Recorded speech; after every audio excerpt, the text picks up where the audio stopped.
fellow Toastmasters,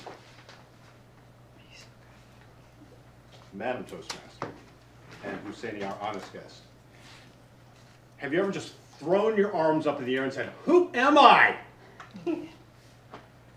I have. In fact, it was in high school. They weren't the exact words, but it's how I was feeling. I was having an identity crisis. Now, when I was in high school, I was 5'2", 98 pounds, bespectacled, and had the same size 11 feet I have today. One day after cafeteria was over in the lunchroom, I had a crush on the captain of the pom-pom squad. And I asked her to the prom. And she said that was really sweet, but she was going to go with the quarterback of the football team. So I headed back to the band room, which was my next class, a little disappointed, and decided, who am I? Now, when I was growing up in high school, all of my siblings and I played a musical instrument, and my dad recorded every performance. One evening I went home and he was editing tape on the open reel tape recorder. And I heard a voice come on there and I said, "Who is that?" And he looked up at me over his cheaters. He said, "That's you." I looked at him, and if you ever heard your voice recorded for the first time, what do you say? "That's not me." Well, if it wasn't bad enough that I had not gotten to take out the captain of the pom-pom squad, I was done with this. I was going to go back to something that I liked and I was really good at, which was music. So that's what I did.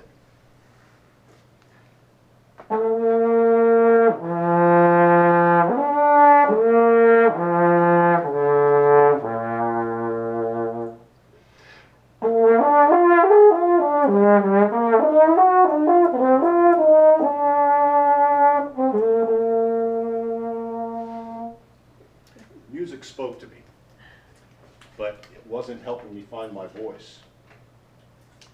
One night late, I caught The Tonight Show with Johnny Carson, and the guest was Rich Little, the impersonator.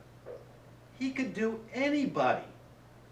It was some wild and wacky stuff, and in fact, you know, he even did Johnny Carson better than Johnny Carson did himself.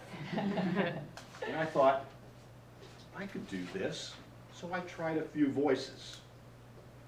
One of the movies I remember watching was Terms of Endearment with Shirley MacLaine and Jack Nicholson. And when I saw the previews, I thought it was a comedy because he said, "I'd rather stick needles in my eyes." And then he also said, "You can't handle the truth." There are walls outside this country and men that guard them with guns. Who's gonna do that, you? I thought I'd found my field of dreams with all these voices. "Ray, they will come. They will most definitely come. They'll drive to Iowa, not even fathom me why they're coming. They'll ask, 'Can we look around?' You'll say, 'Sure, $20 a head.' And they'll hand over their money without even thinking. Because money is what they have, and peace is what they lack." And who could forget my favorite movie with Jimmy Stewart, It's a Wonderful Life? Well, Mary, what do you want? You want the moon? I'll lasso the moon and pull it down. Hey, Mary, I'll give you the moon. So I found many voices, but I hadn't found my own. Eventually I did, and I'm not sure exactly when that happened. It's a process, and we all go through it, I think. But I remember the movie Jerry Maguire. You remember the scene in the elevator with the deaf couple? You complete me.